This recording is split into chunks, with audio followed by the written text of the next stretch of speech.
Hello, good morning, and welcome. Welcome to the Wilson Center and to the Environmental Film Festival in the nation's capital, which is continuing this week. I'm Roger Mark D'Souza, and I direct our Environmental Change and Security program here at the Wilson Center. And we've enjoyed a very long collaboration with the Environmental Film Festival. We've screened films through the film festival here before. We've always had a really good turnout, as we have today, and have always had a really good discussion around the films. So I hope that as you screen and you see the two films with us today, they're fairly short. I hope you'll stay and engage in the dialogue and conversation afterwards. I particularly wanted to acknowledge and thank the festival staff that we continue to work with. Flo Stone, the founder of the festival, Brad Forder, festival programmer who we continue to work with, Patricia Walty and Bart Bickle, who are volunteers helping us out today, with the film festival. We rely a lot on the volunteers. I don't know how many of you have been to the Wilson Center before, but we are the living memorial to President Wilson, focusing on analysis and research and implications for policies and programs on the ground. We have a lot of environmental programming, and most recently, we have been recognized by the University of Pennsylvania as the #1 U.S. think tank to look out for, and the #2 U.S. think tank in terms of transdisciplinary research. And a lot of that research focuses on environmental issues that you would see reflected in the films that we're screening today. Here at the Wilson Center, we have been exploring the medium of storytelling and what it means. How do we, as a think tank, nonprofit organization, capture stories of what's happening on the ground related to environmental issues and share those stories in a very authentic and meaningful way so that we can have an informed dialogue on those issues and think about the implications of policies and programs. So we think that it's a very good and useful tool. It's not easy to do. It's very, very difficult to go into these communities and to work with partners on the ground to try and capture what we think is an authentic story and capture the voice of the communities that we are working with and engaging. So we hope that we have successfully done that in the films, but I hope that in our discussion afterwards, we talk about the intricacies of doing that. But it has been very useful for us to bring these issues to the fore of the dialogue in Washington, D.C., but also in the country where we screen these films also, and in classrooms throughout the United States where we're also screening these films. So the first film that you're going to see focuses on an issue that programmatically we have been working on at the Wilson Center. It looks at the conflicting demand for water, food, and energy, and recognizes that it is really a defining challenge for the 21st century. It's an issue that we refer to as global choke point, and it's a long-standing collaboration between us at the Wilson Center and our partners at Circle of Blue. And it explores the peril and promise of bringing these issues together and looking at what it means to engage the media on these issues, what is the data behind these issues, and what are the implications for policy. So the work that you see reflected in the film on India started 2 years ago, and is a large part of that reporting focusing on what we refer to as India's coal paradox, and we'll talk a little bit more about that. But it's in recognition that India is a nation that's rich in supplies of indigenous coal, but unable to develop them efficiently. And one of the big challenges is finding sufficient water to keep coal-fired power plants humming. And in the film, you'll see this. We talk about the film in terms of a broken landscape, but we specifically look at what this means at the level of the local communities in a coal-rich state of Meghalaya, complaining about rat hole coal mining and its impact on the environment. So very, very compelling film visually, but in terms of the narrative and the voice of the community, which comes through very strong. One of the defining things for us in looking at this film is that this story continues today. It's still very relevant, and the same issues issues and different perspectives that we chronicle in the short film have remained entrenched. So very, very relevant.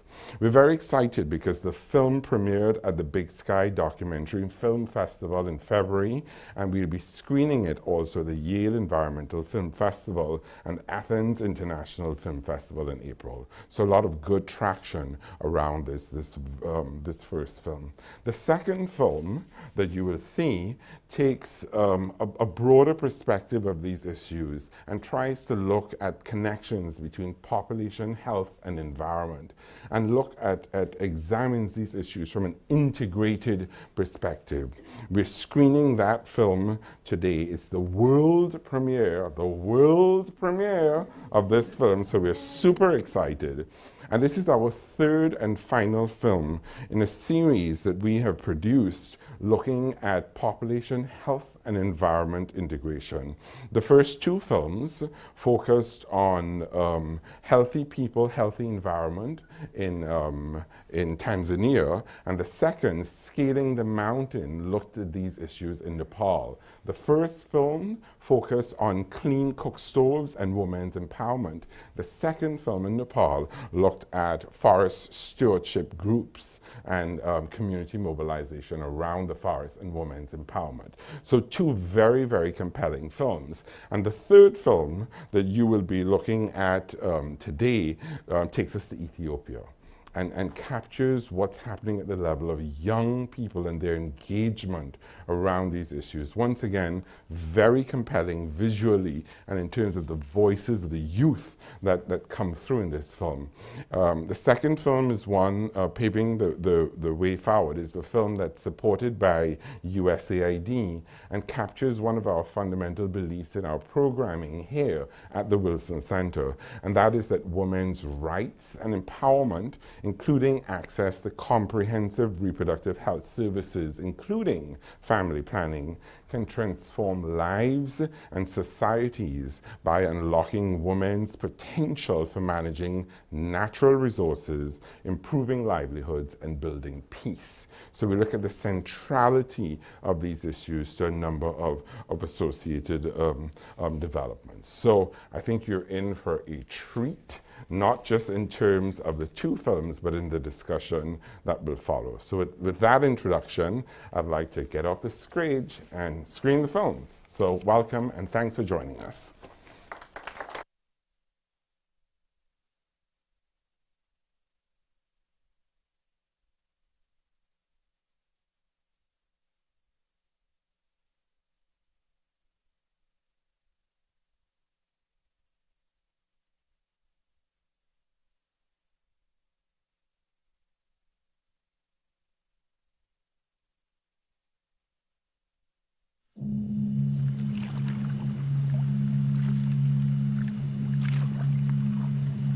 Đại cái lẽ có món giống linh đại cái xí linh đại cái này thì năng tọa bà có được hà tọa năng bốn có được hà này thì bỏ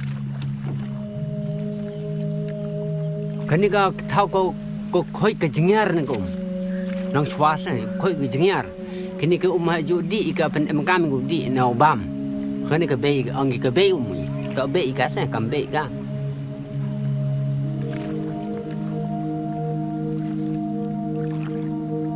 ti por komon ubrom jo kjut ukam kani kepo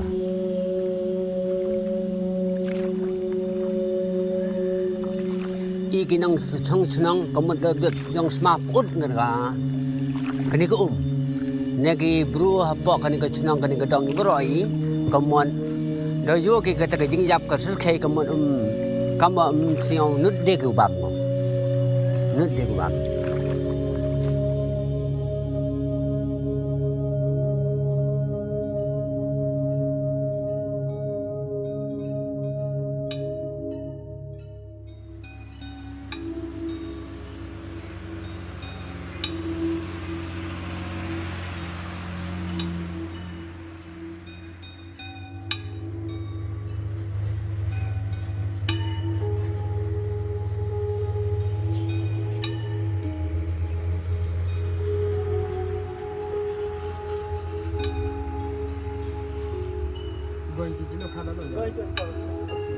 जैसे नेपाल में जब था मैं सुनने में अलग दूसरा था, लेकिन इधर आने में जब आया तो देखने में और दूसरा ही था। जब इधर आया तो देखा तो बहुत डर लगता था कि वो डेंजरस होता है उस काम करने में। हम कह नहीं सकता कि, लेकिन कोई वो कभी कभी जाते वक्त वो अपने से गिर जाता है, इसकी वजह से कोई लोग जख्म हो जाता है, कोई मर भी जाता है और कोई ऐसे एक्सीडेंट हो जाता है अचानक। सुना भी है बहुत ही।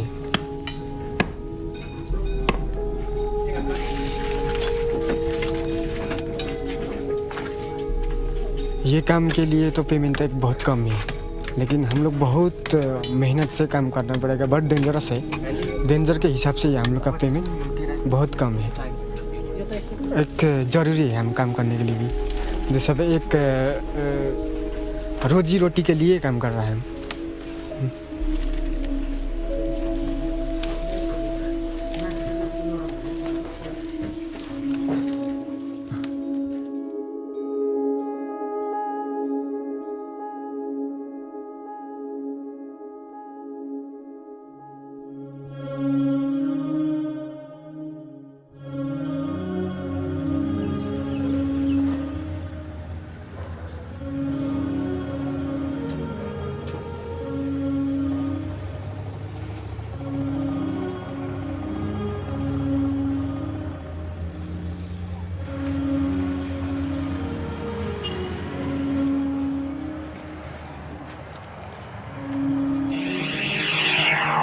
Penmanyalang kiseng yang kinong kayi wai chalan mo yang hapok gejala nay bah wak National Green Tribunal tekang percha goye rukomti mo yang.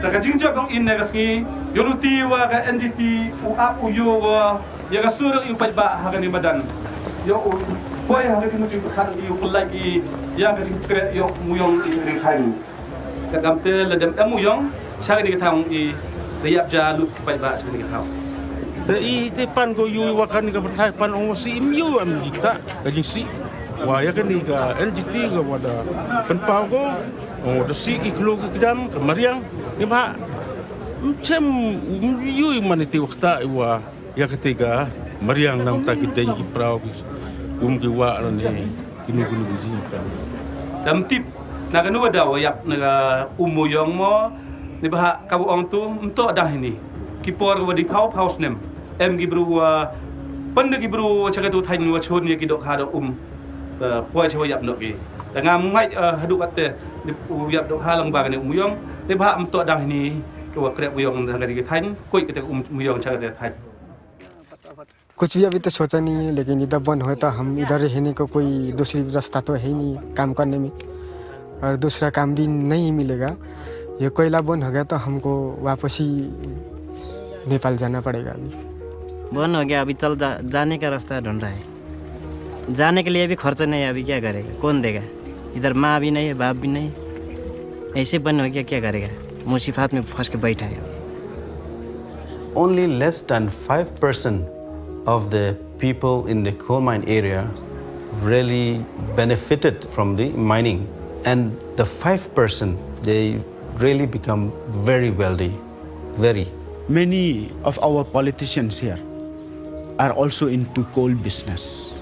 So if the chief minister is also a coal mines owner, then how do we expect good regulations?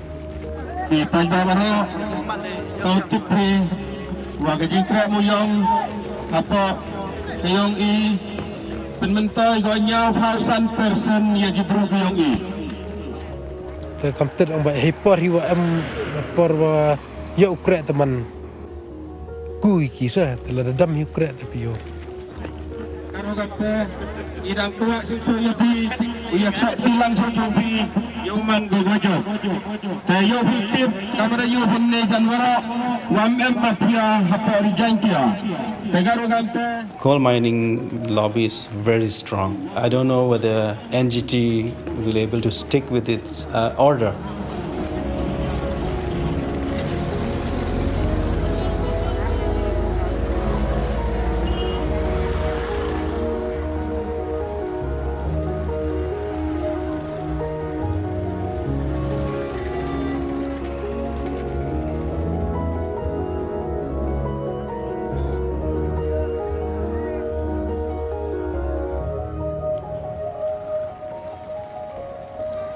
writing against the mining business is a big risk that one would take because they have influence all over.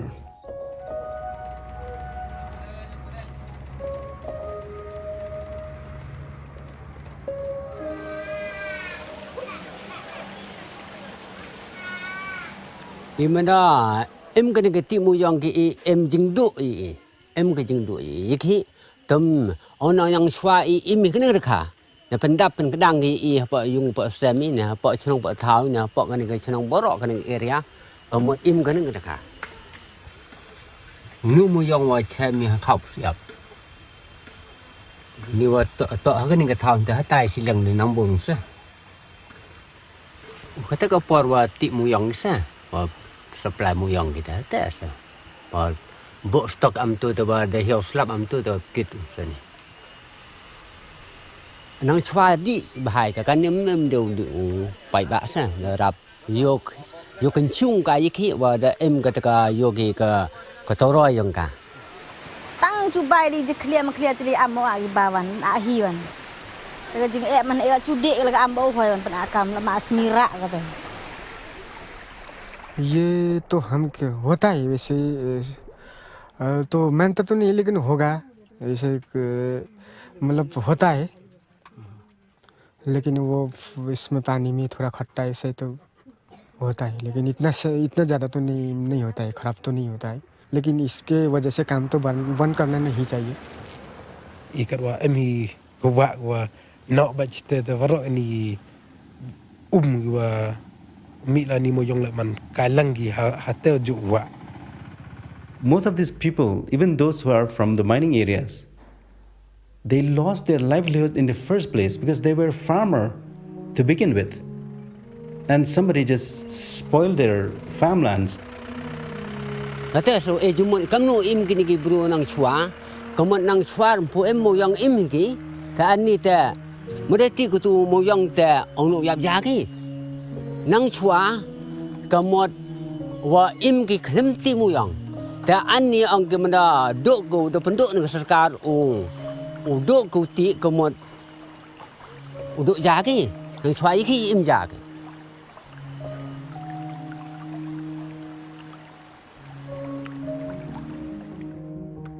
You know, after every trip that I have, I always write about their stories. It really pains my heart.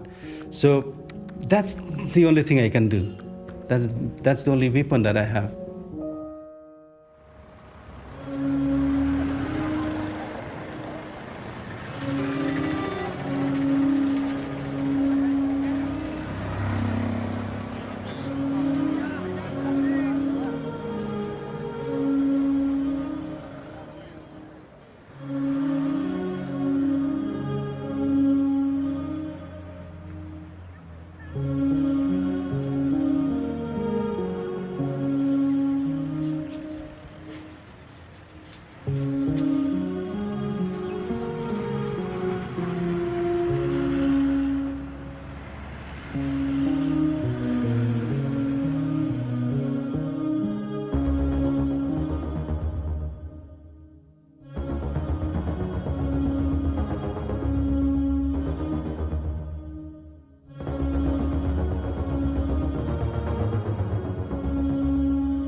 अभी कहाँ जा रहा है?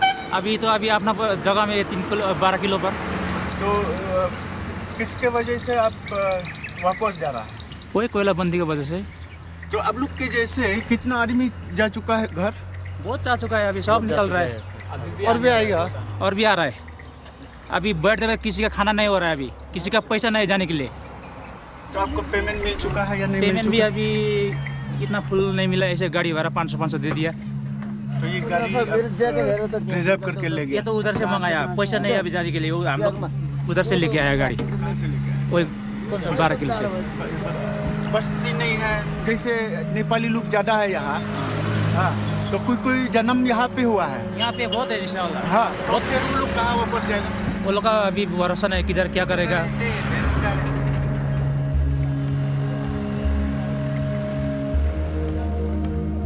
Coal mining will not last forever. Coal mining will end one day. So everybody is thinking what will happen when coal mining is complete.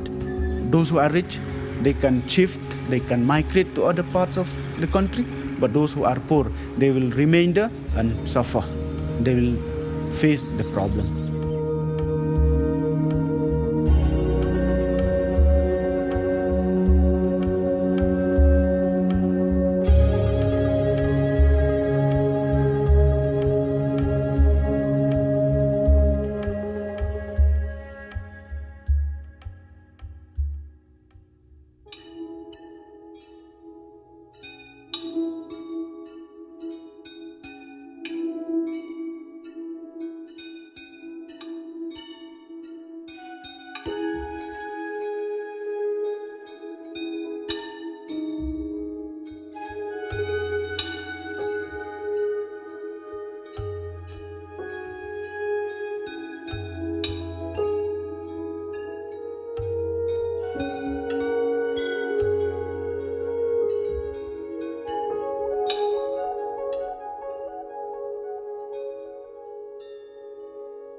ያየነው ስቃይ በእግር በበቅሎ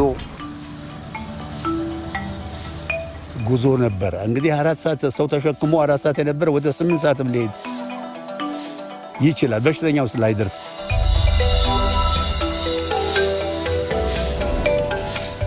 A 4-hour drive from the capital city of Addis Ababa lies Ethiopia's Gurage zone, a remote and rural region of the country. Until 1961, most people here lived without paved roads and electricity.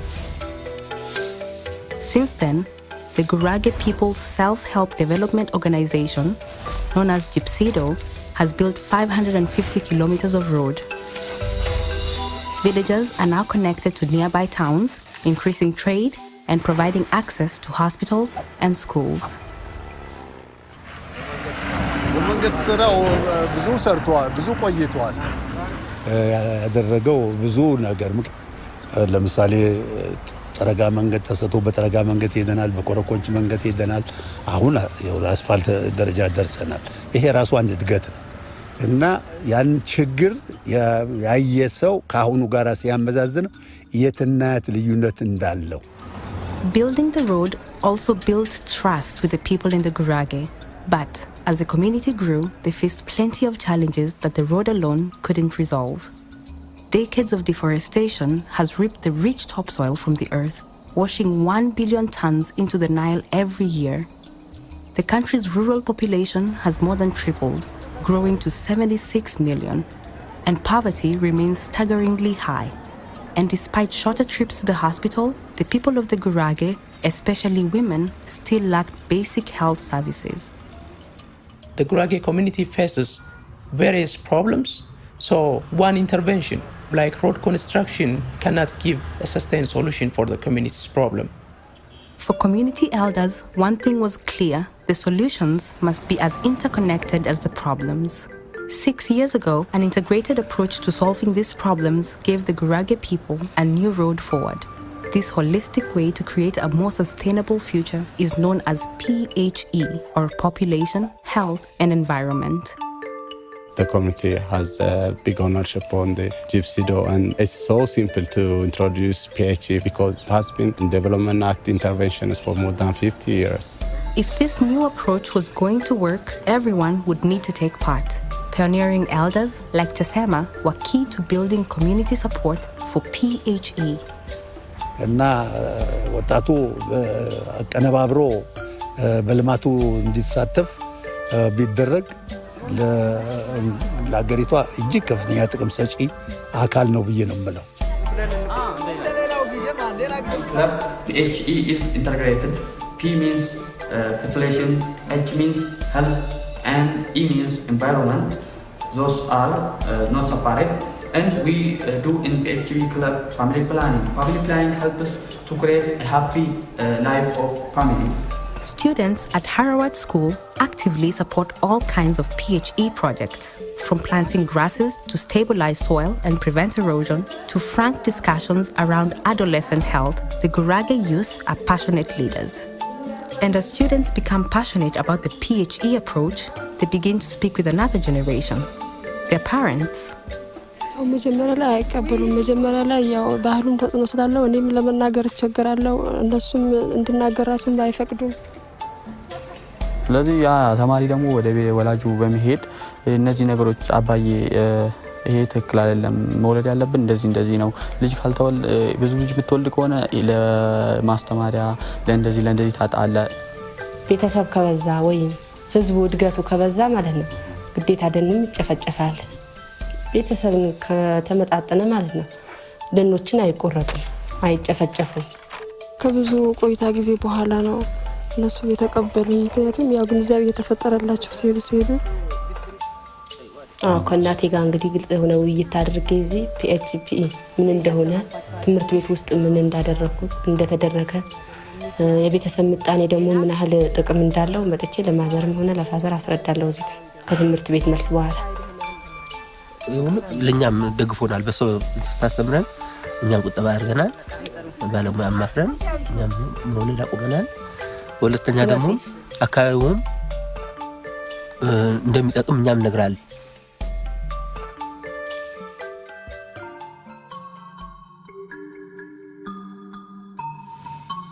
As the PHE approach spread throughout the Gurage, its success depended not only on local organizations like Gypsido, but also strong partnerships outside of the community. With the support from a nationwide network of PHE experts, government agencies, and international donors, the community was able to share these lessons across generational and gender gaps. This new approach gave people tools to address the daily challenges in their life. For young parents like Mengistu and Elfinesh, that meant talking about family planning first and foremost.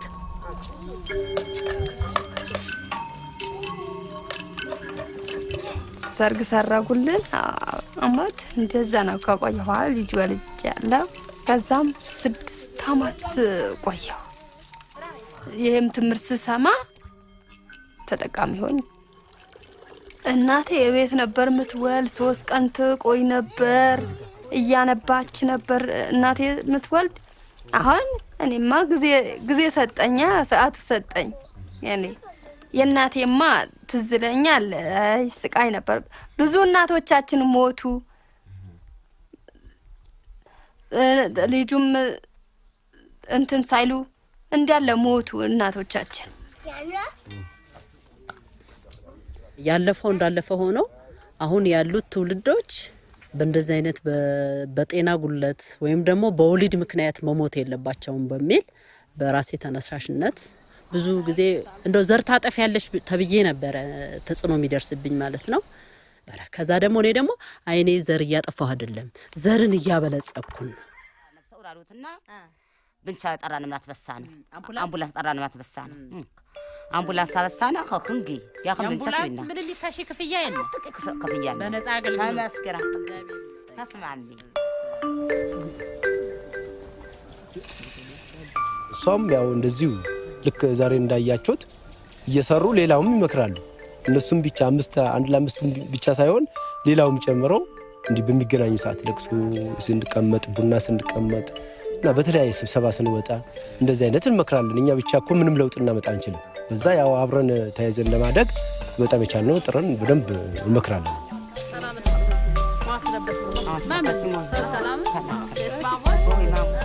ባትተነብርም ተጠቀሙት ባትጠቀሙት አሁንኛ ለምሳሌ ምንም ታታፈር ኮንዶም ነው ፒልስ ክሊን ነኖ እንደገና ደግሞ ማርፌ ነኖ በዝን ሙፍታ ቤት ባይራሳች በመረጥሽው ወይ In these small groups, women can share their experiences with family planning and more. Trained community health volunteers like Alem answer questions and confront myths around birth control methods. Through peer-to-peer conversations like these, PHE has led to results. More women are using family planning, and more men are joining that conversation.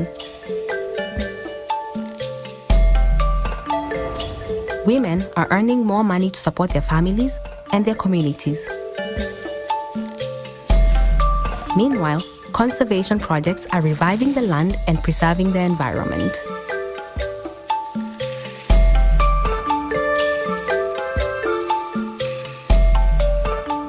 በፊት እኮ ስብሰባ ወጥተን ትምህርት ሰምተን መግባት እድል አልነበረንም።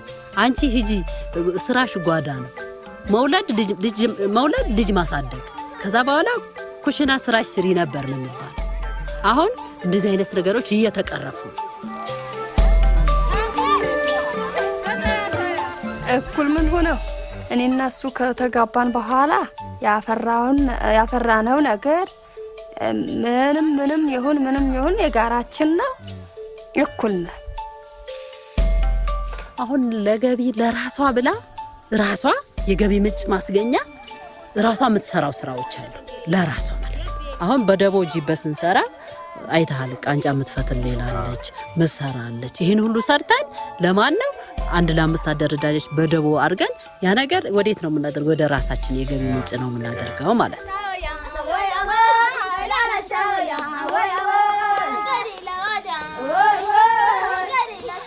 What began as a single road is now a trailblazing development program that can adapt and grow with the people it serves. Through an approach that rests on community ownership, Gypsido has enabled Ethiopians to craft their own solutions to the challenges they face. ያው ማለት በፊት የተለያዩ ችግሮች ነበሩ። አሁን ግን ያው አብዛኛው ማህበረሰብ ግንዛቤ እየተፈጠረለት ስለሆነ ያን ችግሮች ይቀረፋሉ። ያ አገር ተረካቢ የሆነ ከመጀመሪያው ደረጃ በጥሩ መንገድ ታንጾ ካደገ ጥሩ አገር ገንቢ በልማትም በኩል ጥሩ አይነት መንሴ ይዞ ይሄዳል።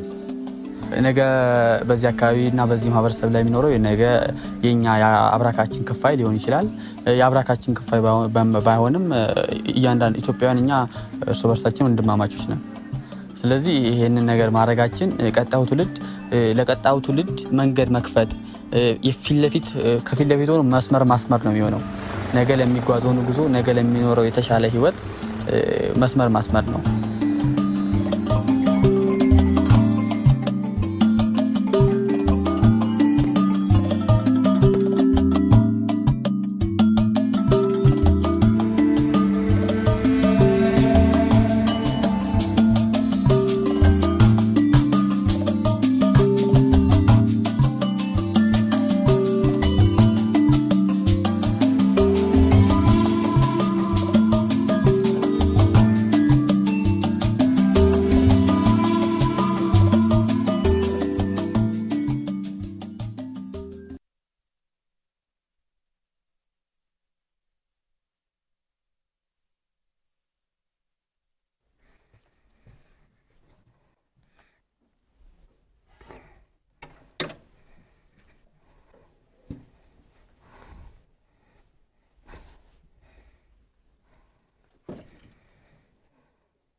Thank you very much. That was congratulations. Wow. So I think two very exciting and interesting films. So we're going to have a discussion with you. We'll chat a little bit among ourselves and then invite some questions and dialogue with you. So we have four of our colleagues who are going to chat with us a little bit about the stories behind the films. Farzina Banaji is the communications manager for World Resources Institute's Global Climate Program and previously led climate change communications for BBC Media Action, the BBC's international charity arm, and was based in New Delhi. And Frazina, I wanted to start with you and ask what were your reactions to the film? I think when you look at it at the very beginning, there's a mention of coal mining as a cottage industry, and I know you have some reactions to that. Yes. What are your thoughts? I mean, I thought that's just such a brilliant way of getting around regulations, right? Call it a cottage industry as though it's traditional basket weaving or craft making. I wanted to actually say a couple of things about it. May I? Yes, please. So I'll start with two numbers that I think are really important when people think about India. And when we talk about the sort of energy, water nexus in India, two sort of numbers that we should always keep in mind. 300 million, which is the number of people that don't have access to energy right now. And I think that's almost as much as the population of the United States. And 600 million, which is the number of people that faced a blackout in North India in 2012 that was because, in part, we were taking out too much groundwater. So poor rainfall, more need for groundwater for agriculture, extracting more heavily on those resources, tripping energy circuits, and a blackout that shut down electricity for 600 million people. So those two figures I think are important to keep in mind because I think it gives you a sense of the scale of what needs to be looked at in India. And I feel like that's always worth mentioning. Because I think when we talk about India, we tend to think of it as one country. But it's not, it's many little states. And I love the fact that you all went to Meghalaya because the Northeast is in some ways a world apart. And one of the things that sort of strikes me as an Indian viewer is that you use language really cleverly in that film. And so I'll talk a little bit about the film form because I thought that was really interesting. So as an Indian viewer, I understand the English, which is the journalist who was explaining to us the story. I understood, in fact, the Nepalis who were speaking Hindi. But I didn't understand the Meghalayans. They're speaking, I think, Khasi or Garo. I think it's the local language. I don't speak that at all. So it was an interesting moment when you realize that you are actually connected to different parts of the story in different ways. And this audience, of course, I assume most of you don't speak either Hindi or Khasi. And so the relationship to the way in which the film was telling us what was going on was really through the English-speaking narrator. And I noticed, for instance, the Ethiopian film actually had a narrator all the way through, so that's a different way of telling the story. I also wish the Indian film had been a little more optimistic, right? At the end of it, I felt like, this is just terrible, I should just move. And the other thing that was also striking was that there were no women in the story. And of course, using the words India, women, documentaries in the same sentence, of course, there's a whole other conversation that has to happen around that. And some of that is happening in India at the moment. But I would love to hear a little bit from you all about what that dimension could have, what including that dimension in this film would have meant. How are the women not part of this process in India in a way that they seem to be in Ethiopia, which I thought was really interesting. Go ahead. I can actually save some of the rest of it up for later. I'll just end on one comment or one thought, and I'll also remind everyone to please pick up a copy of this brilliant article on your way out. I've co-authored it. And it's with hot off the press. Yes, hot off the press. It came out today, and it's with the South Asia expert here at the Wilson Center. And one of the things that we talk about is this idea that in India, the mentality with resources and resource governance has been produce as much for as many as possible.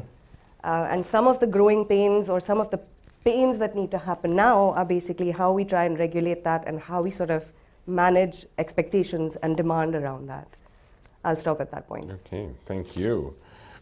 So Kim, you're the program director for the Global Population and Environment Program at the Sierra Club. As we know, the largest and oldest environmental grassroots organization in the country. And I wondered, as you looked at the Ethiopia film as a US viewer, and as someone who's working in one of our most prominent environmental grassroots organizations, what were your thoughts and reactions? Yeah.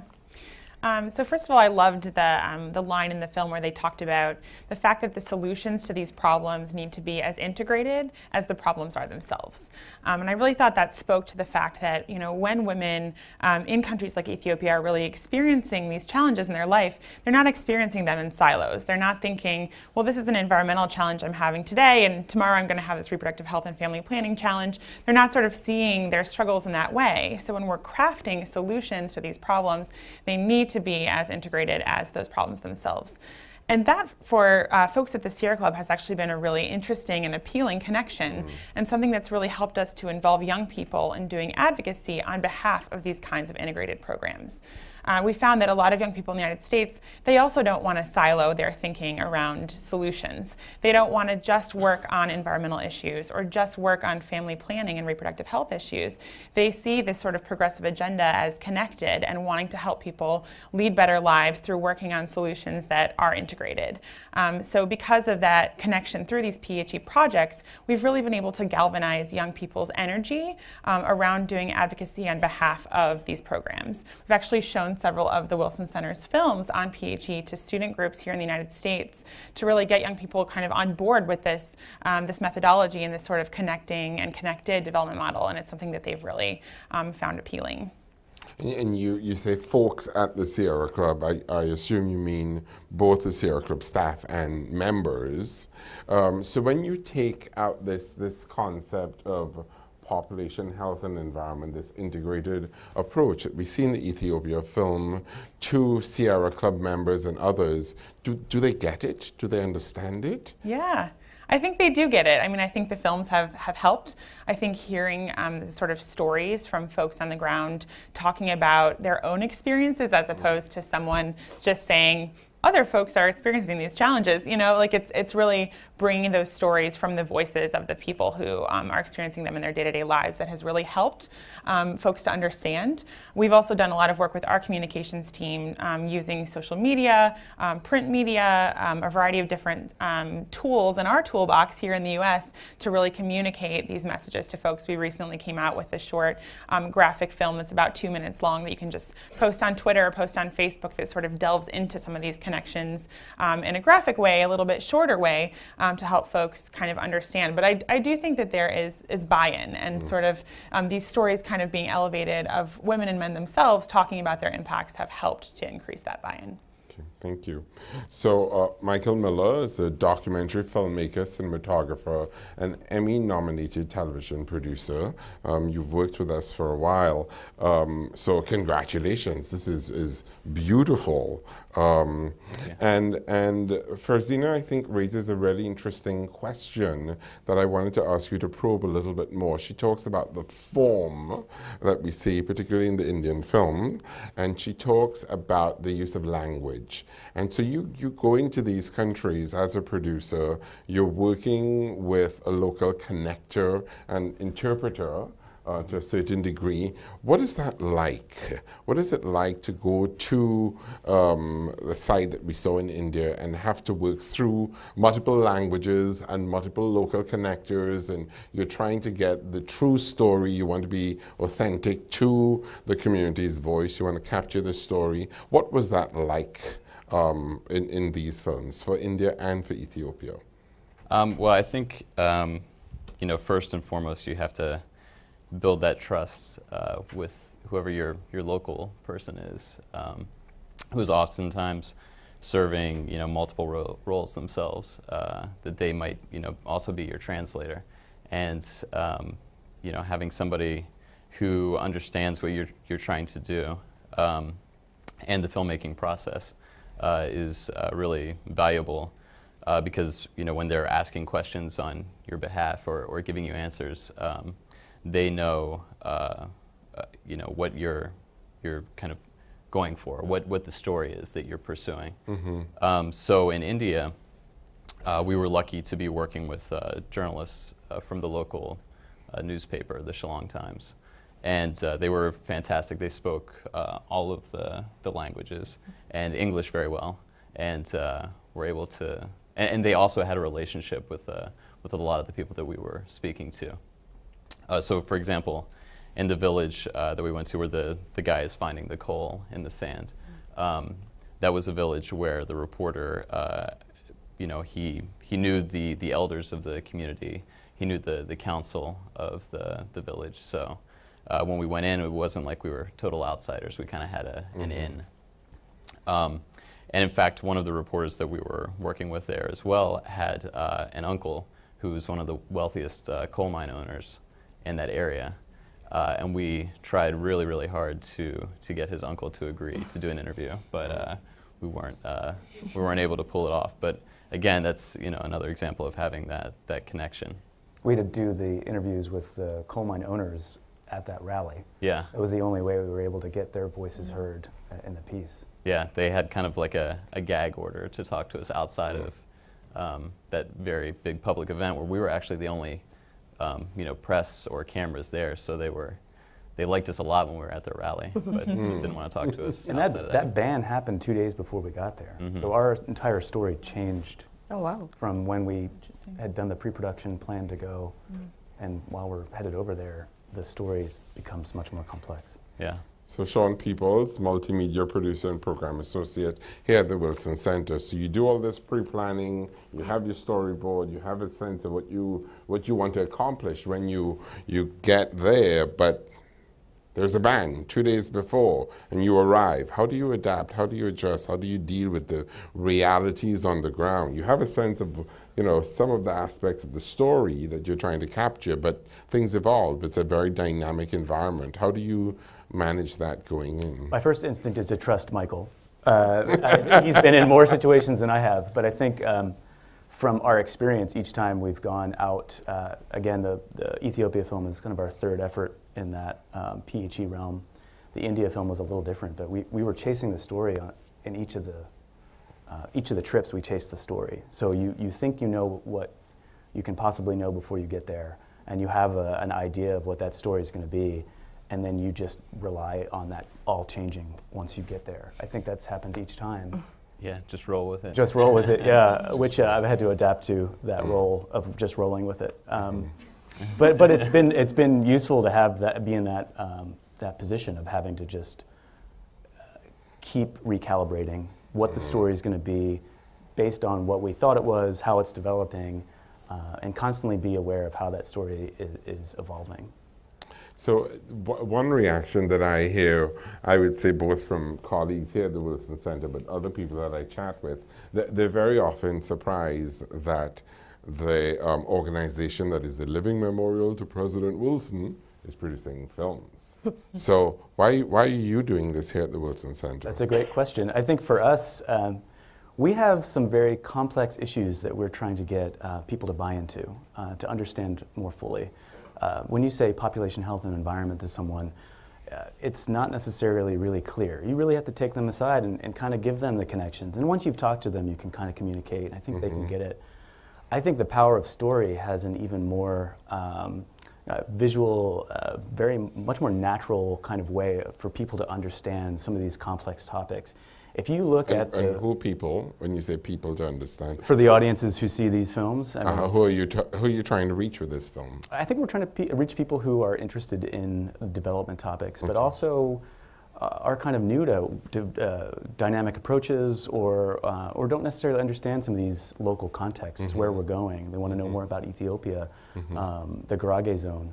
I think for us, being able to tell a story and also have some policy communication within that story, we're reaching new people, new audiences that we haven't reached before. We're getting into new venues that aren't necessarily used to having the Wilson Center presence there. And I think that's important for us to keep communicating these topics, which there is a lot of nuance. And we don't want to lose that nuance.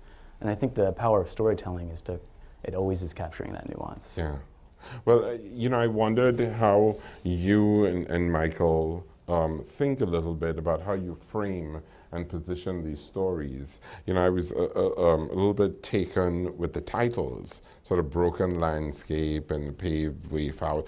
How do you select these titles? What are you trying to communicate with the titles that you selected for the films? Well, I mean, the title is always the hardest part and tends to come towards the end. But I mean, you know, Broken Landscape, John and I were like brainstorming. At a campfire. To figure out That's what right. we call this film. Well, and then we thought about like, well, what did we see when we were driving around Meghalaya? And it was everywhere you go, it's, you know, holes in the earth and you know, rigs to pull the coal out, and you know, orange rivers. It's just so dramatic how broken the landscape is there. So it just. And broken too, it can be fixed. Regulation, you can do things that can mitigate or maybe adapt to some of the issues there. So there is some hope, despite Farzina's initial reaction. I mean, just to play with that idea a little bit longer, though, the music that you guys used in both films doesn't leave a lot of hope for India.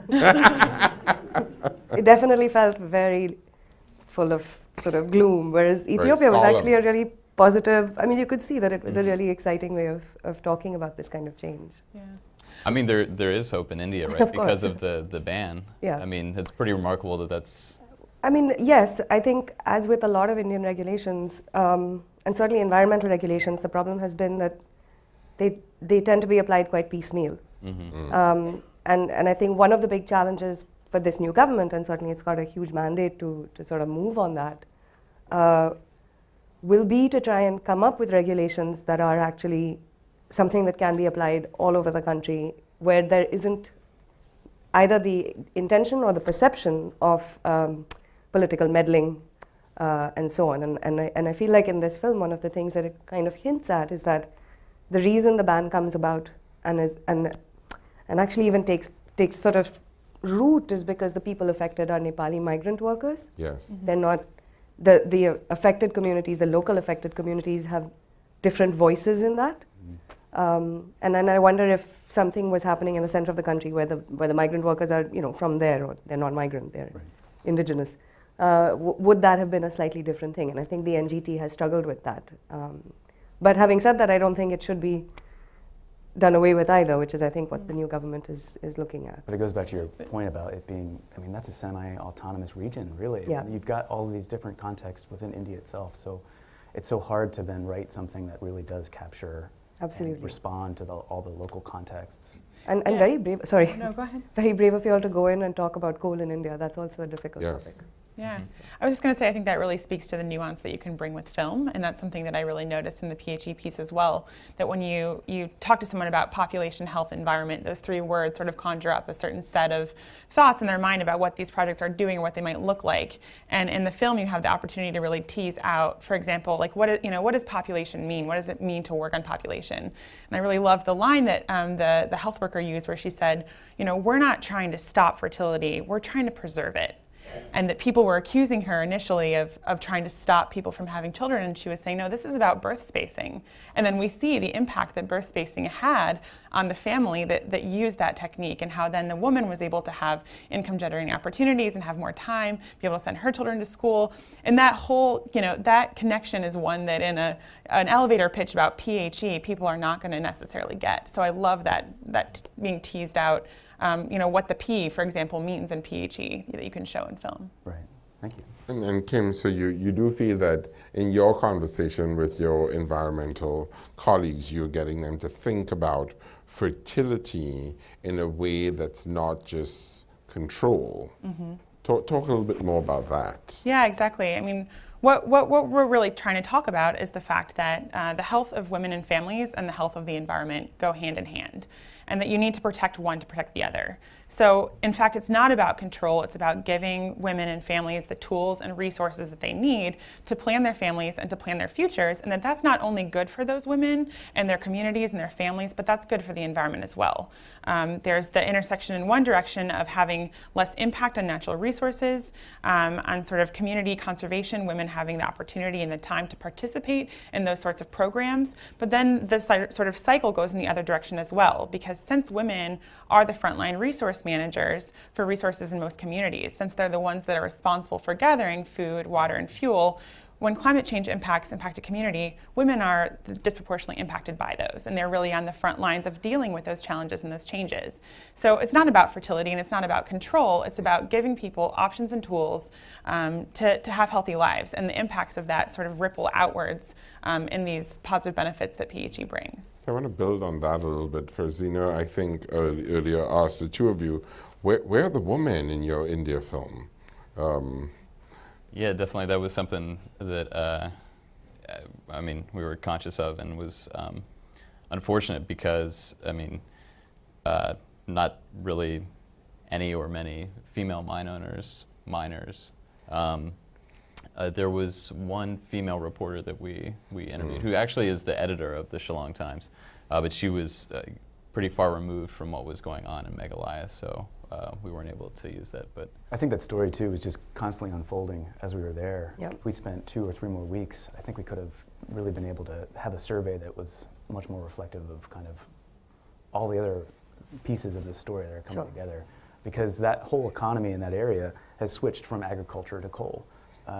And I know that that's not just affecting men there. That's impacting men, women, and children. Yeah. I think that if you're looking also at the migrant workers, you probably have very few women, if any, at all, who are sort of migrant coal workers. And it's migrant workers are doing that work, but also 12-year-old kids, 13-year-old kids are doing that work. The ban's in place, they're still illegally mining now. Yeah. The ban has, it's a new institution with this tribunal. The ban is still in place. The legitimacy of that ban and that institution are being tested every day with coal trucks still carrying coal and miners going into the mines and pulling out coal.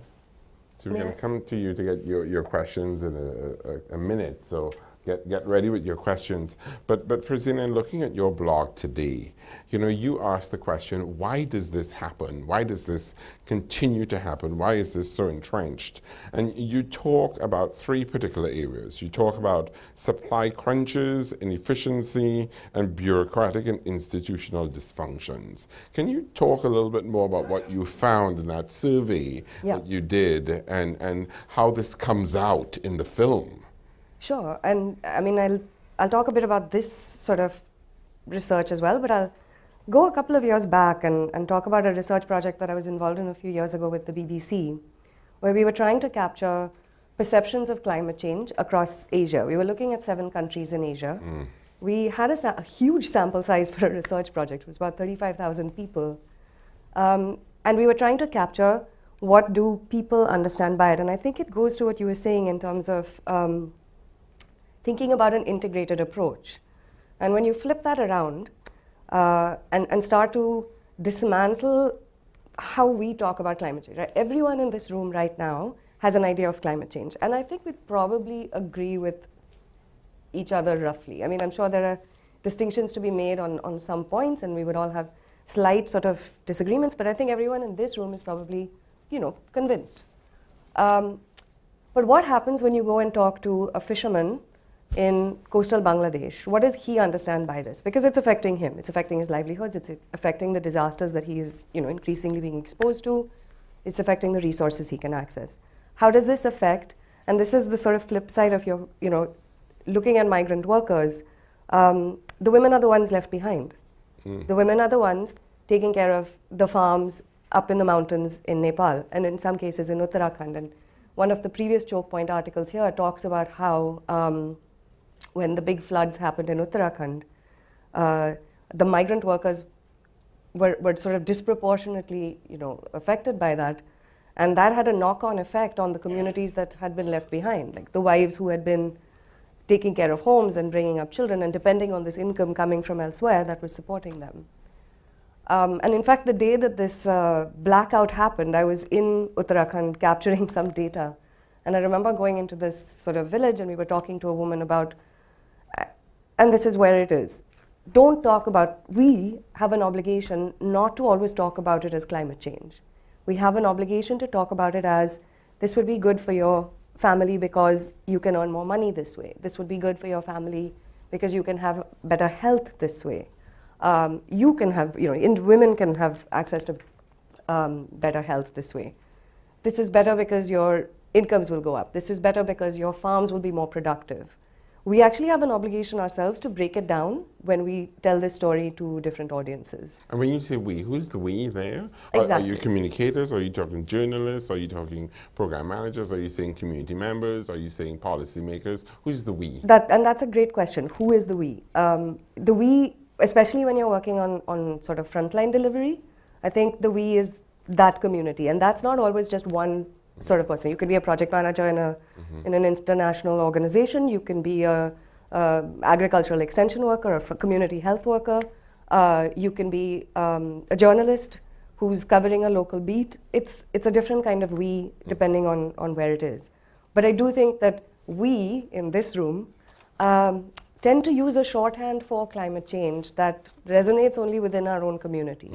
And we don't always realize when we're talking about how do we get people to change, like how will we get the miners in Meghalaya to think of this differently? It's not going to be because they will perceive, that they have impacted the lives or the livelihoods of their neighbors. It's going to be because we have to find alternative livelihoods options for them. We have to find alternative energy options for them. And that requires a lot of hard work. And I think that's where probably things like the NGT, you hint at it, that the NGT sort of says, fine, if you want to keep mining, come up with regulations. And these guys are like, we're not going to make the effort to come up with regulations. We'll just agitate for opening the mines again. So it's like no one wants to actually do the hard work. And do you think about that messaging about climate change in that way deals with the bureaucratic and institutional dysfunctions that you talk about? Is part of the problem is that we're looking at policies in this siloed way, and is there really a way to get above and beyond that? I think so, and I think there are some shifts broadly within the climate landscape to try and do that. I think for instance, this PHE approach is just so exciting to look at, right? Because it's actually trying to put aside those silos and saying, look, not only are these interconnected, but solutions are interconnected as well. And so resolving one issue will actually have positive sort of spin-offs elsewhere. And I think that's definitely one way of doing it. Okay. But it also takes us back to, again, the gender question, right? So if you're trying to communicate with a target audience, your target audience will respond to different information depending on whether they're men and women. The way they access this information in rural Meghalaya or Ethiopia is different. And that's actually one of the challenges for the development communications community, to try and understand exactly what that audience needs, what's the best way to get it to them, and bring about that change. Okay. Let's take a couple of questions from you. So, please. Yes? My colleague will come with the microphone. We'll ask you to, in front here. Yeah. If you give your name and affiliation and get to your question or comment quickly. Hi, yeah, I'm Ethan Goffman from Sustainability, Science Practice, and Policy. And I'm going to ask about the India film, and because there's a jobs and energy nexus, right? And basically coal provides jobs.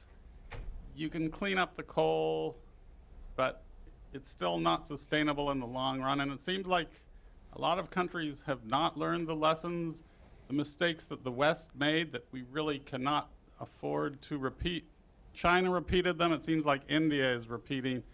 So is there much communication or efforts on the ground at all that you've seen toward like alternative energy? And because here we had like green jobs is at least a slogan, and it seems like you do have to provide jobs for people and provide energy, and actually alternative energy has come way down and is much more accessible. So just is that a solution that's being worked on in India, and how, if it is? Yeah, we'll take a couple more. Sure. Thank you. Yes, I think we had, yes? The lady at the end. Hello, I'm Patricia Welty. I have a nonprofit called A Vegan Life. And my question is directed to anyone. You're talking about an integrated approach to climate change, and I was just wondering where food production, specifically like the growth of factory farming in India, where this plays into the impact on, you know, global warming and communities. Okay, great. Thank you. Yes? And one question. Hi, Rachel Yavinsky from Population Reference Bureau. You were talking earlier about whether there is hope for India. This sort of falls off his question. And Michael, you said that you thought there was hope for India and that hope was in the ban. In watching the film, the part is what happens after the ban. That's the part that sort of broke my heart.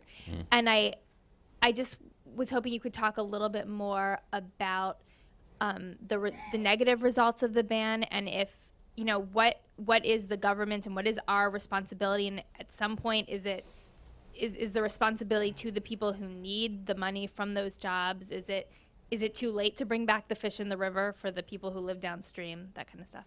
Okay, great. Thank you. So jobs, livelihoods, food production, where is their hope? What can we do? All the small questions. Who's going to go first? Michael, do you want to start? Yeah.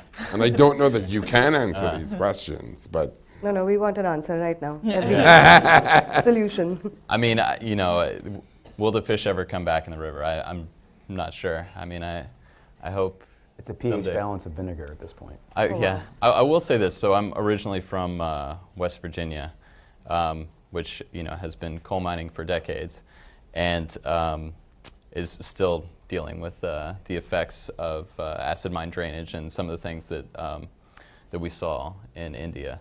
And through a lot of work that has taken a lot of time, there have been rivers that have seen, you know, fish populations come back and things like that in West Virginia. It's a long road. It takes a lot longer to fix it than it does to break it. So that's the sort of, again, the sad part. But I think that somewhere out there on the distant horizon, by doing things like, I mean, the ban is dramatic, but I think that, I don't know, I mean, the idea of, yeah, maybe in a perfect world you could like slowly kind of scale things back, or you find, you know, a way that there's that balance of regulation. But if there's not a desire to do that by the parties involved, the ban is probably the most surefire way to stop the damage right now that's being done. Yeah. And I'll just say to your point on sort of coal and what are the alternatives. The program that I work for in the Sierra Club is underneath a larger umbrella called Sierra International.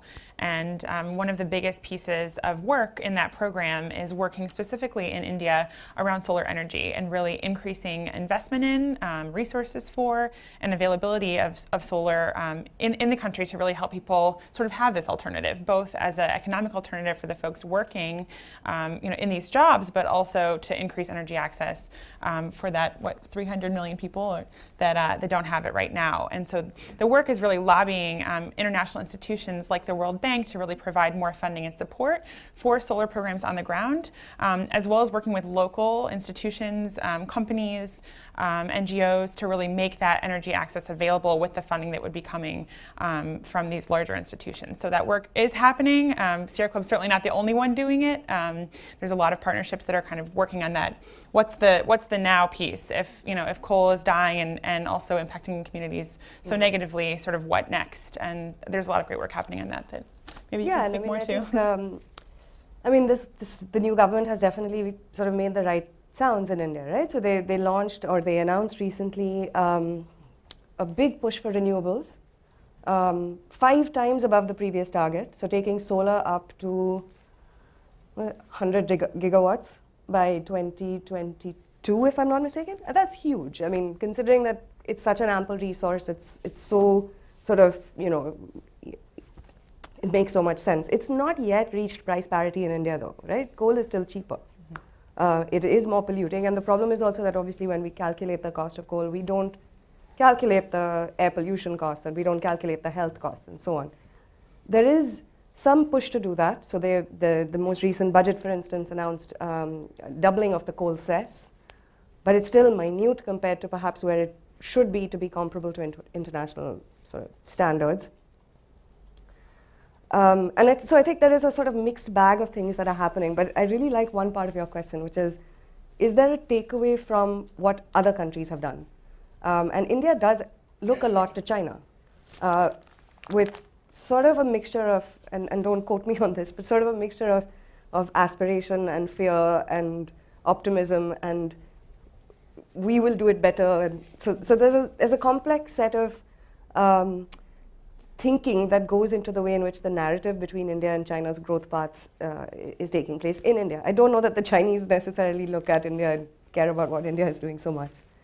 And I think that's going to be a really interesting hook, because I think, for instance, the air pollution that certain cities in India, there's been a lot of news coverage about this, and it's not comparable to this sort of statistics for China, and there's a lot of news coverage about that. Actually, Indian cities have been performing far worse. I think of the top 20 most polluted cities in the world, the top 4 are in India. PM 2.5, which is that sort of particulate matter that creates. And these are readily accessible figures. But I think the comparison only takes you so far, because the way in which China would regulate, or the kinds of political capital needed to regulate in China, is very different from what's needed in India. And I think that's where the struggle really is. And it becomes much more about the specific political economies, about trying to tackle these things in India. And it's what you said. We need, you need financing. We need to make solar comparable in price. How are you going to go about doing that? And that's sort of a big challenge right now. But there was another question on factory farming, and I'm afraid I have food production. No idea. Yeah. I couldn't try to answer that at all. Yeah. Well, Sean, go ahead. I was just going to say that economy really switched. You go from basically an agricultural economy to then there's no balance. It goes straight to coal. So that lack of diversity in the economy is really then, what is the end game if coal extraction's over? You've basically ruined that agricultural economy. You can't go back very soon. Yeah. So it's a good question. I don't have the answers. It is a little bleak if you take it to its logical conclusion. And it's about 70% right now. The sort of coal provides about 70% of what India's sort of energy mix. So that's huge. You can't just do away with it overnight. It will be a period of transition. And I would just add, in terms of your question on food production, what we have learned in the case study with Ethiopia, that there's some very exciting models using this integrated approach, looking at agricultural extension workers and food production. So in Ethiopia, it's a very decentralized system. There are agricultural extension workers who work with health extension workers, and together go out into the communities that are particularly vulnerable to climate change impacts and provide integrated and joint training for community members in alternative production strategies to help them deal with a changing environment and dealing with the impacts of climate change. Just a very interesting model that's being rolled out at the national level, decentralized at the community level, being very responsive to a changing environment, and specifically looking at food production and tying it to health and women's empowerment. So very, very exciting, and a number of other countries are looking at that. We spoke a little bit about hope, and I thought that the Ethiopia film was quite hopeful. We heard, you sort of started talking about the older generation looking to the youth, and sort of the message of youth carrying this integrated approach and perspective forward. I think, Kim, you work with a lot of young people mobilizing youth around these issues here in the United States. How are you finding the American youth engaging on these issues, and will they look at a film like this and be able to connect with these Ethiopian youth? Yeah, I think young people are really sort of the answer to how we move forward in in doing integration. As many of you know, the post-2015 development agenda is being sort of deliberated on right now, which is this big agenda that's going to sort of move the world forward around a series of goals for international development, for global development. And young people are really into that. They're really into, you know, what are we going to do as an international body to move forward an agenda that protects the environment, that empowers women, that you know, deals with overfishing, that sort of kind of delves into each one of these development solutions in an integrated fashion. And I think they're into that. I think that that's something that's you know, really appealing and compelling to the young people that we work with. I also think a lot of the stuff that PHE sort of brings up around gender has been really interesting to our young people. There was a part in the film that talked about a woman was saying, we used to be seen as having our place be in the kitchen, and now we're participating in local meetings. We are part of the elders' meetings in our community. And that's something that, as young people here in the United States, are thinking a lot about feminism and gender roles, and sort of with some of the things happening in our pop culture right now, you know, gender and feminism is kind of a hot topic, right? And so seeing how these programs are really empowering women to take a greater role within their community and within their family and within their relationship is something that's really appealing. I was doing some research for another project a couple of days ago where I was reading about the fact that increased female participation in government, both at the local and national level, is correlated with higher ratification of environmental treaties. The more women that are involved, the more likely an environmental treaty is to be passed. Very cool. There was also a statistic about water and sanitation programs and the fact that if women are engaged at the beginning, middle, and end of a water and sanitation program, that program is more likely to be sustainable and to last longer in the long run and be successful. So this sort of gender piece and bringing out empowerment and how having access to family planning, but also being able to be engaged in local conservation efforts, being able to make decisions about your family with your husband within your household, that sort of frame is something that I think is really appealing to young folks here in the U.S. as well. And really ties to this question of agency and empowerment and Exactly. livelihoods, as we were talking about before. So I'm going to come to you, so think of your questions. But Michael, I was quite intrigued when Frazina was talking earlier, and she said, it's important for us to think about how we communicate on climate change. What are the messages that we are sending? And Kim talked about even the Sierra Club having a short 2-minute video clip. And more we are seeing that environmentalists and environmental organizations are looking to storytelling and documentaries and films as a very important vehicle and tool for getting a message out. What can we learn from you? What if you thought of where you are now and thought of where you were 5 years ago? What do you know now that you wish you knew then? What would you do differently? What mistakes have you made that we should avoid? What's your advice for us? Put us on the right track. We're just talking about filmmaking, or? Let's start with filmmaking. Sort of filmmaking and thinking about groups wanting to go in and say, yeah, let's just make a film. Let's do a video clip. Let's capture that story. And we've also heard the danger of just telling one story. Mm-hmm. There's a lot of debate and discussion around storytelling, and it's not that easy. So what have you learned from your experience, and how can that help us think about how we tell effective stories and use this medium?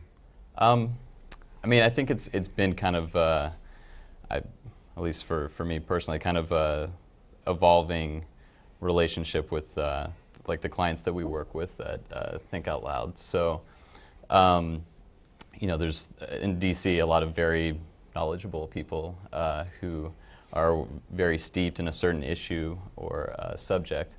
And I think early on, they wanted to do a video. They weren't necessarily sure why they wanted to do it, and we wanted to, create something for them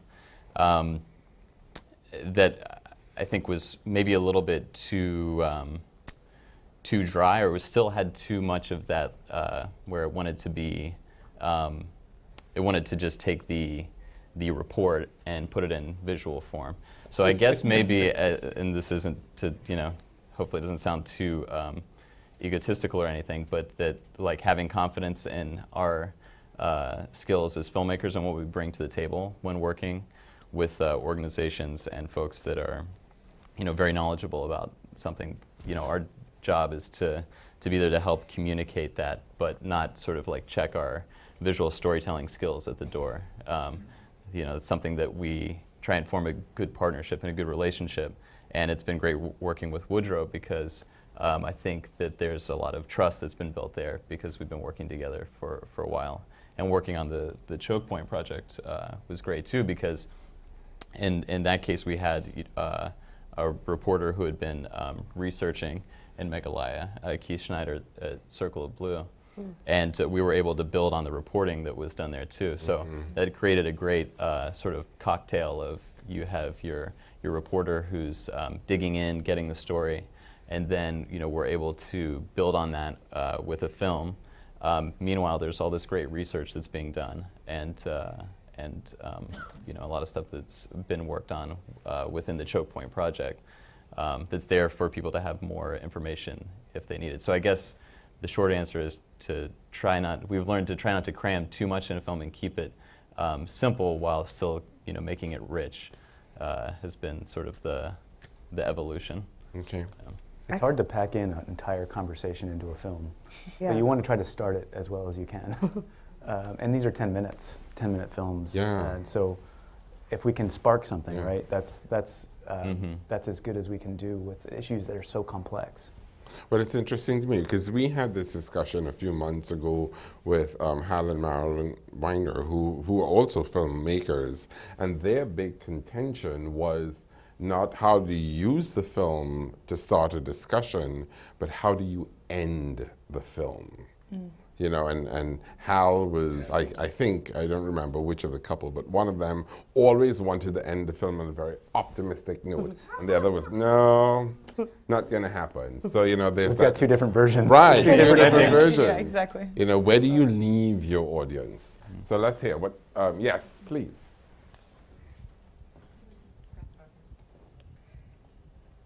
And once again, if you can give your name and affiliation. Sure. Yeah. My name is Joan Miles, and I am an interested citizen, former environmental lawyer. I love the idea of storytelling, and I particularly both stories were wonderful, but particularly with the India film, I felt it was a really deeply compelling story, but one which I felt was an unfinished story. And I personally feel that the message or the film would have been more effective had there been an ending that did leave you with a little bit of a sense of what can now be accomplished.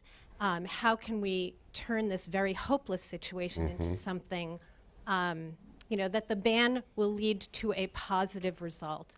And so I was wondering if there had been any effort on your part to then interview some nonprofit organizations in the area or government officials to say, okay, and here's now how we are going to start to improve the lives of the local communities. Okay, thank you. Great question. Yes, all the way in the back.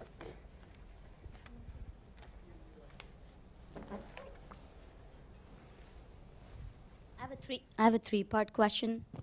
Okay, I'm taking notes. My name is Pallavi Mittal. I'm a fellow at NOAA in the climate program.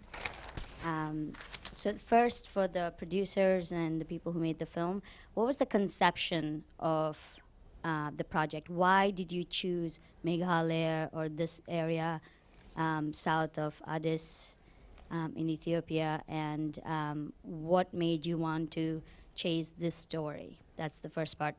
Second part is, I'm not exactly sure what river was in the movie in India, but is it a tributary of the Brahmaputra? And if so, that is a trans-border boundary. It's 5 countries that river flows through. So how polluted is it prior to getting into Meghalaya and before the coal mining pollution? And then the PHE, the E environment, how do you define that exactly? Because there was no wildlife in the movie. The biodiversity hotspots of Northeast India are rich in biodiversity. And I was living in India in 2012 during the blackout, and also attended a Biodiversity Asia conference where a lot of conversation was around bans, and also there was a tiger ban in India at the time. But there were roads being sanctioned for the coal mining projects in Northeast India in various states, in the Seven Sister states, and were initially by the local authorities and state governments banned. Those roads were not permitted to go there, but it went up the chain of command all the way to the nation's capital and then was overwritten, and so these roads were made. So I wonder what, if you at all encountered any biodiversity impacts, wildlife impacts Great. Good. because Thank of this. you. Thanks. Yes? Yeah. I'll be real quick. I'm Jennifer Turner. I direct the China Environment Forum, and I head up our global choke point work. And I am probably the lead person who tried to get them to cram too much stuff into the film. But they wisely slapped me down and then made me realize, and Megan Parker, also partner in crime, who didn't want to cram too much in either, was that it's the film is part of a bigger package. We have almost 15 multimedia reports with infographics, but also we also have that lady at the end. Why did we commission her to write a story for us? Because yours is like, it's like the little hope in Pandora's box at the end there. That is part of maybe it's a little complex, but it's a big packet of storytelling, and that some of the solutions, it's an ongoing conversation. So I'll shut up, but they want to steal your thunder. But yeah, love the film, guys. Thank you. Thank you, Jennifer. So lots of great questions. It's unfinished story. What can be accomplished now? How do you follow up once you've done a film? What can you do? Why these locations? What goes into deciding where to go and hoping that you'll have enough traction once you get there so that you can continue to follow the story? When you cover these issues, how do you capture sort of the transboundary nature? It's you're looking at a specific locale, but that locale is not in isolation. So how do you capture this also? And then what's the E in this PHE business? How is that defined? How does that come up? So some great questions. Take a stab at the first one, because I think Jennifer kind of answered the question about what the follow-up is. And I mean, it'd be great if we could go back and film some more and add to the film so that we could see beyond the couple weeks that we were there. But a lot of that work's being done as part of the Choke Point project. So I think we're seeing with the reporting and some of the studies that are being done, we're seeing what's happening in places like Meghalaya, and hopefully there's some good things happening. We can draw It's still unfolding story too. I mean, it's really. still happening. The ban is still in place. The different sides are still, again, entrenched. They don't want to talk to each other. They don't want to come up with a solution. So in some ways, it'll be a similar snapshot even if we go back today. But having a project that does link film with reports, with on-the-ground investigative reporting, with folks who have analysis, that's what we can hope to do, is communicate all the complexity that these issues in different locations. And once again, it's the start of a conversation, right? It's a long one and a tough one for some of these places who are grappling with not only the communities, but also the policymakers and the folks who are grappling with solutions.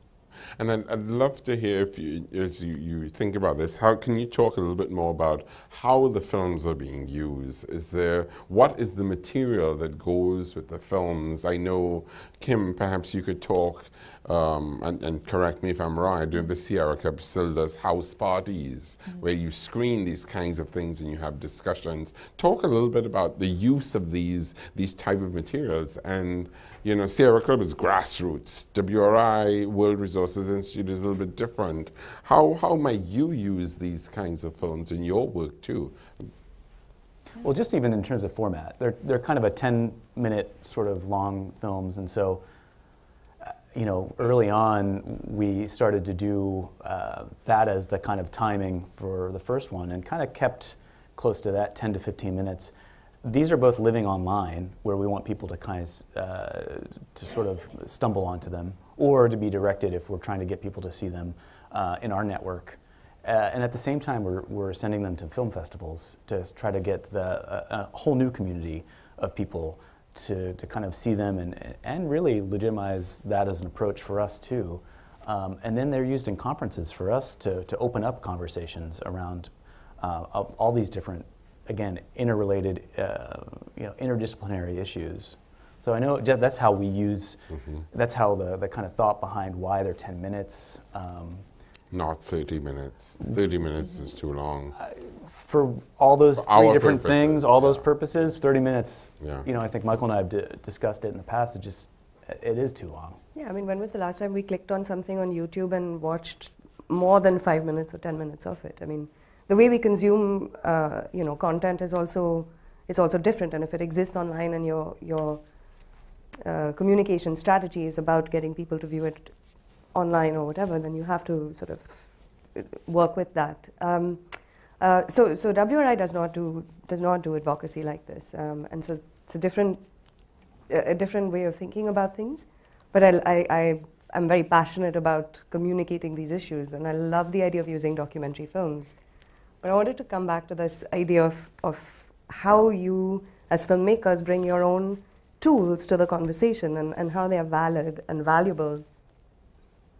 And generally, I think as people who have worked on the media practitioner side of things, like that's a very real constraint. One of my favorite stories was we were doing these trainings where we were trying to get journalists or NGOs that work in environmental issues in India to talk better, to communicate better and more effectively to journalists, and for journalists in India to cover more stories about climate change and environmental issues.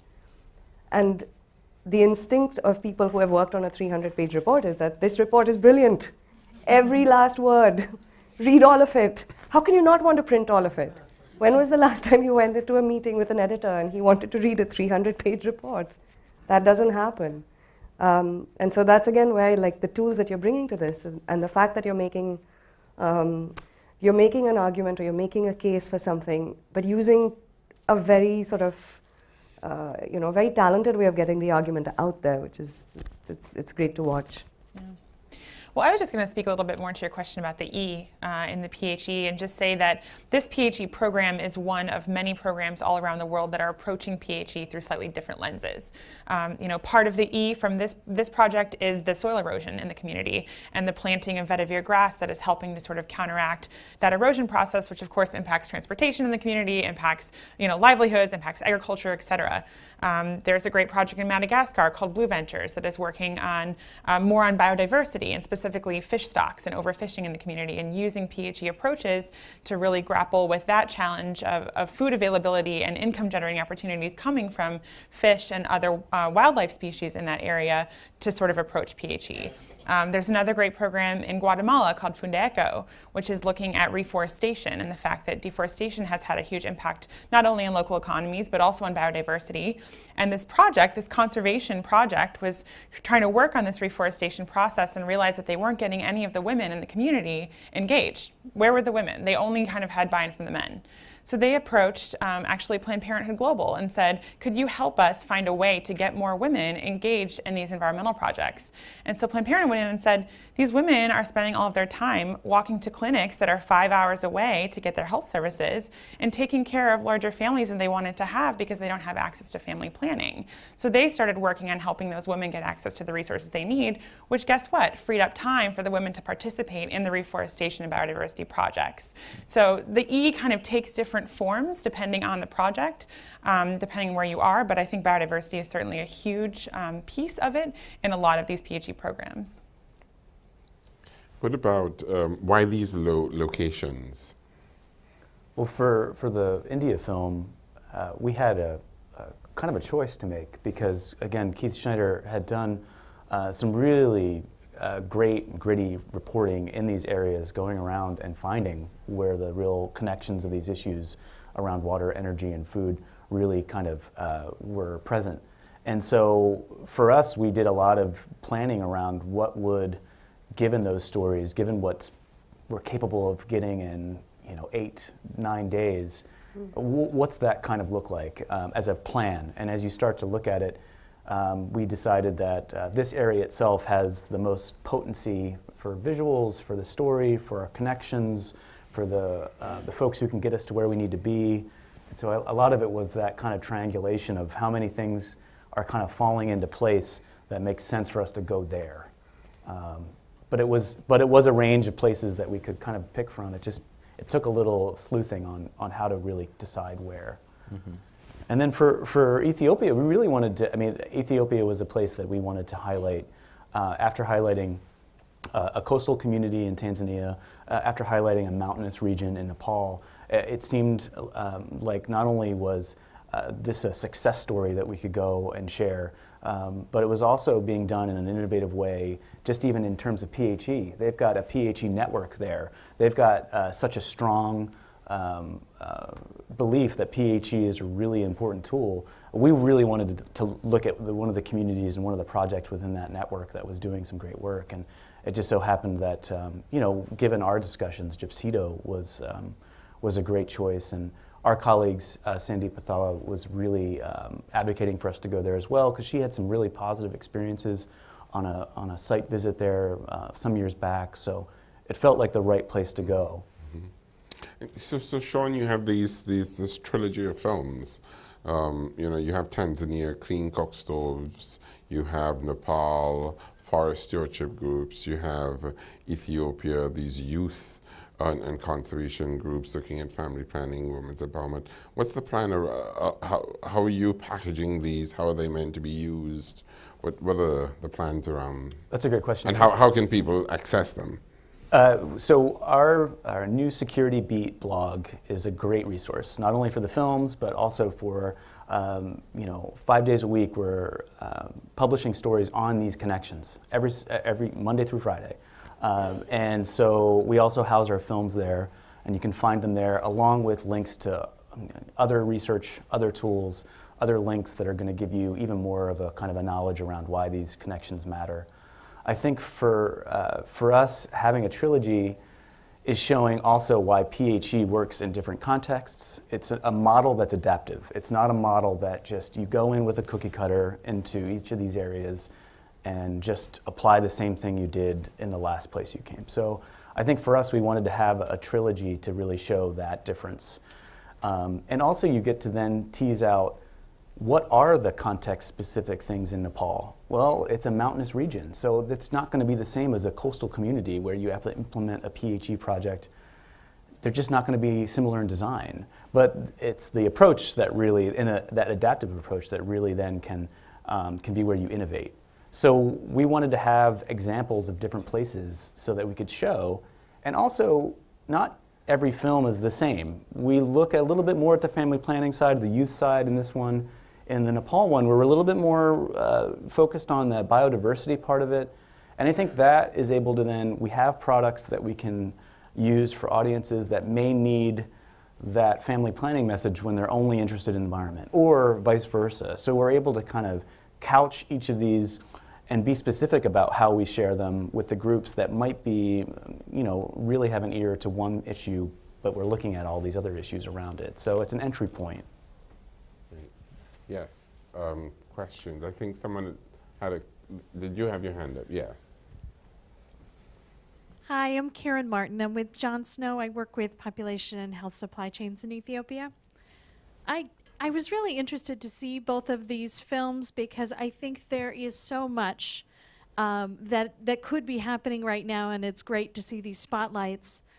My question about the PHE program in particular was, what sparks are you seeing from this? Where do you hope to spark more?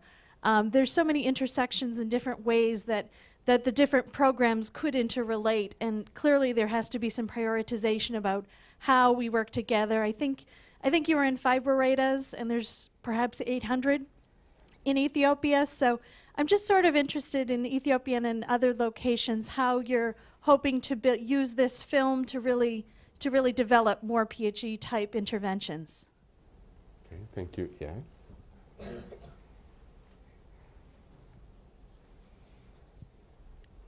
Hello. I'm Salamawit, and I'm representing Ghana-based initiative in the UN.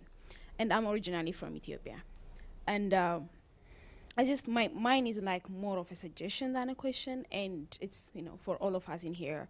I I just wanted to, like I've been involved in many developing projects and I've seen many integrated developmental approach. And I want to know, I want to ask you, what makes this really different? And one is you selected the Gurage tribe, which is really known for being hardworking. I'm sure when you travel in Ethiopia, people have raised this to you. And the other thing is especially you mentioned that we are designing the post-2015 developmental agendas, and especially at this time, what's really important for me from this movie is we take one thing, that the fact that creating sense of ownership in the community and how that really affects how that brings success in developmental projects.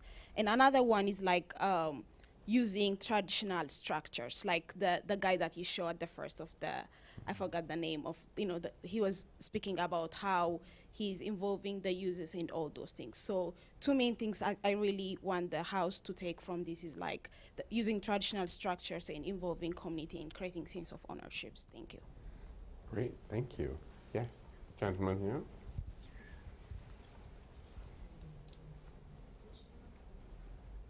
Hi, my name's Robert Muldrell, American Military University. I was actually concerned most in regards to implication or strategy moving forward in India following the ban of coal. It seems from dialogue thus far that the most pressing needs would be both those of income generation and for energy. And Kim, you mentioned that there's been some loose groundwork done with solar power, is that correct? Is there a simple enough unit that it could be beneficial for a family unit in creating sufficient energy for their own needs, potentially a surplus which they could use for income generation, and if so, could microfinance be utilized to help in implementing? That's a great question. Thank you. Great. So Sparks from PHE, sort of looking at the post-2015 agenda, questions around ownership and traditional structures and what's different about this integrated approach. And then what's the strategy moving forward, looking at solar income generation, sort of the household level also implications for that. So would you like to start? Yes. Yeah, sure. So as I understand it, today in India, if you want to set up a solar panel on your roof, so as a homeowner, you actually have to fill in as much paperwork as if you were opening a solar power plant. So the answer is actually there is a lot of work to be done to change that process, right? So this is where the regulations and the fact that they're not always good is critical. There are, however, pockets of movement to change exactly that. And actually the energy space in India is rapidly transforming, and in some ways I think hopefully for the better. I think there's a lot of stuff that needs to be done. There is movement again on the ground in terms of moving some of that along. So I think the hope is there. Right now, one of the big challenges will be precisely trying to deal with the kind of regulations that exist. But the notion of feeding back into the grid and actually generating some income off that, definitely, there are cities which are trying to work on that, and then hopefully that will further fragment down into households and so on. Yeah, I'll speak a little bit to the spark of PHE and sort of where we hope to see it grow and in what ways. One of the things I find really interesting about the model is, sometimes it's really hard to get conservation groups and health and family planning groups to work together, as I'm sure you're familiar. And interestingly, the places in the world that family planning access is most readily available are urban areas. That's where clinics mostly are located, where sort of outreach, we've really made a lot of progress in getting commodities in the hands of women. The places where there are a lot of gaps is rural areas. But guess what? These conservation projects are working in those areas. Most of the conservation and environmental work that's happening is in biodiverse areas, as this woman mentioned, places that are outside of urban centers, because that's where these environmental challenges are really taking hold in the greatest way. So if we can sort of use the fact that that's where the biggest need is and the biggest gap is for health services for women and for families, and use that as a tool to really connect them to the conservation and environmental projects that are already located and based in these communities with community buy-in, working on agriculture or biodiversity or conservation, I think there's a lot of opportunity there. So that's one sort of spark that I see moving forward and hope will continue in the future, is sort of linking these sectors that are really excelling in different kind of realms and connecting them to be able to bring services to places that need them and benefit those programs in positive ways too, of course. Thank you. Michael, any final thoughts? I don't know. It's been interesting for me as not a policy person to learn, about PHE and to visit places like Meghalaya, where, like I said, I personally have some familiarity with the coal mining, and reminds me of a lot of issues we have back here. So, it's been a fun journey. It's interesting because I've worked with many Americans that we have taken abroad to these sites, and it's interesting that they make these connections in ways it brings them back home.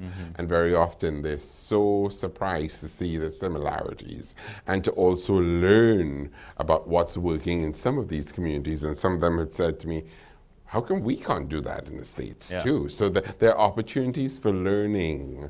It gets back to your question also. There's mutual learning and sharing and capturing these stories. Well, the idea of the ban was just kind of like blew my mind. The fact that the NGT even existed, and the fact that they could just say, you know what, let's shut it down. I mean, if you tried to do that in West Virginia, here's cause for optimism. And we don't have climate skeptics in India. Yeah. You're already starting from a different... Sean? newsecuritybeat.org. You can find all these films and more. So I encourage you to check out that as a resource. I think it's great. Great. Any final words, Kim? There's another question. No, I would just say that, when I first sort of started working in this world, PHE was one of the biggest things that really made me excited about doing integrated work on family planning and the environment. As I'm sure many of you know, the sort of history of connecting those issues is one that has been challenging, and one that there have been a lot of struggles and negative impacts on communities, and it's sort of been a very weighted history. And I think PHE is really bringing these connections into the future in a way that is rights-based, that focuses on the needs of communities and the environment. And this was just really something that made me excited about working on this connection. And now I've been doing so for, I guess, about 6 years. So that's my note for the future, is a note of hope around PHE. Zina, your note of hope? Yeah, big note of hope. So first, I have to apologize. I'm one person. I can't speak for 1.2 billion of my countrymen and women. And so but I do think that there is a lot of hope. I think India right now is in a watch this space kind of moment. I think, again, this is a big year for climate. It's going to be an interesting year to see how these different conversations take place at different levels. I think there's a role for policymakers to play, there's a role for communicators to play, and it's just going to be an exciting time to watch. And we have to keep our fingers crossed. But it's definitely a good one in India. Well, thank you. Thank you to Farzina, Kim, Michael, and Sean for, I think, congratulations on the films. They're both beautiful. I think they capture very compelling stories. At times they are unfinished. I think that's a good point. But they start a conversation, and there are resources that go with them. I think visually they're quite impactful also, despite the music at times, not always uplifting, but a solemn note there that I think you've very successfully captured. So thank you for giving us the opportunity to have a rich discussion today. And a special thank you to our Environmental Film Festival in the nation's capital for giving us the opportunity to screen this with you. You are a very important partner and collaborator in our work, and we very much look forward to having your feedback on these films. Once again, as Sean has indicated, you can access them on newsecuritybeat.org. And tomorrow, at the same time, in this room again, we have another fascinating discussion. It's not going to be around a film, but it's going to be around islands and resilience and climate change. We will be looking really at what it means in terms of climate change threats for islands and to the degree to which this is the canary in the coal mine for us globally. We will be hearing from folks who are looking at loss of damage. We'll be hearing from the World Bank, USAID, and some work that's being done at the community level at UNDP. So if you're able to join us tomorrow at 12 in this room for that, another very interesting discussion. So please join me in thanking our panelists and be sure to share the film with your friends and family.